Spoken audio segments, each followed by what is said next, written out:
লক্ষ দিয়া direct action direct action লম্বা করো লম্বা direct action direct action direct action এই বাংলায় হবে না এই বাংলায় হবে না জামাত শিবির রাজাকার মিলের বিষয় রাজাকার জামাত শিবির রাজাকার মিলের বিষয় রাজাকার আয় আস্তানে রগড়া নিয়ে লই এই বাংলায় হবে না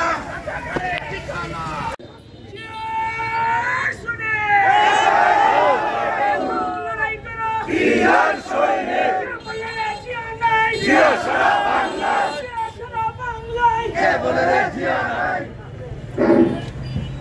আউযু বিল্লাহি মিনাশ শাইতানির রাজিম আমাদের বাংলাদেশের আগামী দিনের রাষ্ট্রনায়ক যিনি বাংলাদেশের কর্ণধার হবেন, যিনি দীর্ঘদিন 17 বছর যাবৎ দেশের বাইরে অবস্থান করছেন, কিছুদিনের মধ্যে তিনি বাংলাদেশে আসবেন। সেই চক্রান্ত করে তিনি যেন বাংলাদেশে না আসতে পারেন সেই ব্যাপারে আপনার দু একটি সংগঠন আমাদের প্রাণপ্রিয় নেতা বিএনপির ভারপ্রাপ্ত চেয়ারম্যান জনাব তারেক রহমান সম্পর্কে অশালীন ভাষায় কথা বলার জন্য, স্লোগান দেওয়ার জন্য আজকে নাইলজাবাড়ি উপজেলা বিএনপি, শহর বিএনপি, বিভিন্ন ইউনিয়ন থেকে আগত আমাদের নেতৃবর্গ, বিভিন্ন অঙ্গ সহযোগী সংগঠনের নেতৃবর্গ এবং আমাদের কর্মী সমর্থক নেতা কর্মী ভাইয়েরা, আসসালামু আলাইকুম। চাই যে দিকে বাংলাদেশের প্রধানমন্ত্রী হবেন, আগামী দিনে দেশের কর্ণধার হবেন, আজকে দুই একটা দল টিএনসিপি নামে এক সংগঠন হয়েছে, এই গত জুলাই মাসে একটি আন্দোলন করে তারা মনে করেছে আমরা এই 5 তারিখে দেশ স্বাধীন করছি।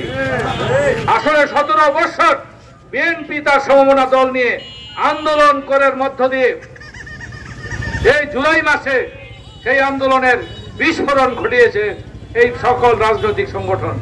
আজকে তারা দাবি করে তারা নাকি দেশের স্বাধীন 5 তারিখে দেশ স্বাধীন করছে। আমি শুধু বলতে চাই, আগামী জাতীয় সংসদ নির্বাচন করলে সারা বাংলাদেশে একটা আসন পাবেন কিনা আমাদের যথেষ্ট।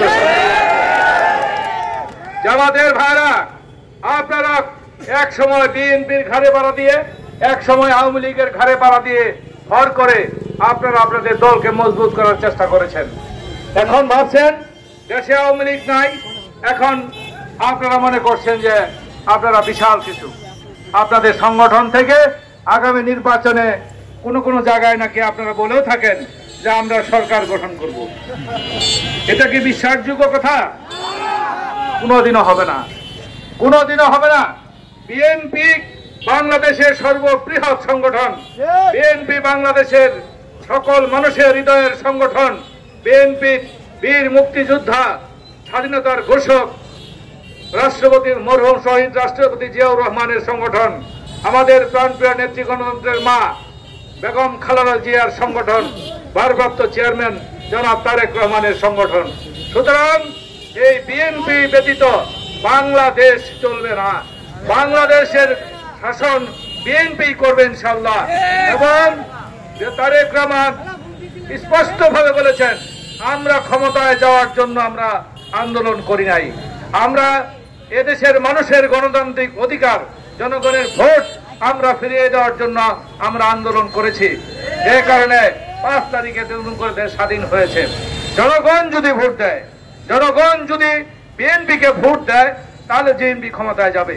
ওই সিলমেরার যুগ শেষ হয়ে গেছে। আগামী নির্বাচনে আর সিলমারা হবে না, দিনের ভোট রাতের বেলায় হবে না। আজকে নির্বাচন কমিশন স্পষ্টভাবে বলেছেন আমাদের নির্বাচন হবে বাংলাদেশ স্বাধীন হওয়ার পরে।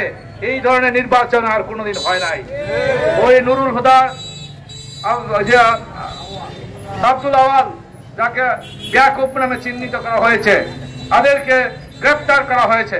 তারা দেশে নির্বাচনে 20% বুড়ো কাস্ট নেই, 5% বুড়ো কাস্ট নাই। তারা দেখিয়েছে যে 90%, 100% ভোট কাটছে। দিনের বেলার ভোট রাত্রেবেলা নিয়ে গেছে। সেই সকল নির্বাচন কমিশনদেরকে গ্রেপ্তার করা হয়েছে। আজকে যারা এই ধরনের কর্মকাণ্ডে লিপ্ত ছিল, যে সকল কেন্দ্রে যারা দায়িত্বে ছিল, আজকে দুদক তাদেরকে খুঁজছে, তাদেরকে গ্রেপ্তার করার জন্য তাদেরকে খোঁজাখুঁজি করছে। ওরা যেখানেই থাক বাংলাদেশের, তাদেরকে গ্রেপ্তার করা হবেই। আমি তাই আমাদের আজকে যারা কষ্ট করে আমাদের নেতার বিরুদ্ধে অপবাদ দিয়েছে, মিথ্যা গালি দিয়েছে, তাদের বিরুদ্ধে আমরা প্রতিবাদ সভা করেছি। আজকে আমরা আগামী দিনেও যদি আমাদের প্রতিবাদ করতে হয়, যখনই আমরা ডাক দিব তখনই আপনারা চলে আসবেন, অবশ্যই আসবেন। আমরা এই দেশটাকে একটি চাঁদাবাজ মুক্ত, জুলুমবাজ মুক্ত, স্বৈরাচার মুক্ত, খুনিদের হাত থেকে আমরা দেশকে বাঁচিয়েছি। আগামী দিনে সেই ঘটনার পুনরাবৃত্তি যাতে না হয়, আমরা সেদিকে লক্ষ্য রেখে আমরা আমাদের দলকে সাজিয়ে আগামী নির্বাচনে আমরা ভোটের মাধ্যমে আমরা ক্ষমতায় যেতে চাই। আজকে আমরা ব্যবসায়ী ভাইদের কাছে বলতে চাই, আমার দলের লোকেরা আপনাদের কাছে যদি কেউ চাঁদা চায় বা চাঁদা দাবি করে, তাহলে আমাদেরকে জানাবেন, আমরা আপনাদের সম্মুখে তাদের বিচার করব। যদি আমার দলের লোকেরা কেউ চাঁদাবাজি করে, এটা আমরা চাই না। যাই হোক, আপনারা সকলকে ধন্যবাদ জানিয়ে এবং আগামী দিনে আমাদের এই কর্মসূচি দেওয়া হবে তা বাস্তবায়ন করার আহ্বান জানিয়ে এবং আজকের এই মিছিল করার জন্য সকলকে অভিনন্দন জানিয়ে আমি আমার কথা শেষ করছি এবং আজকের সবার সমাপ্তি ঘোষণা করছি। আসসালামু আলাইকুম।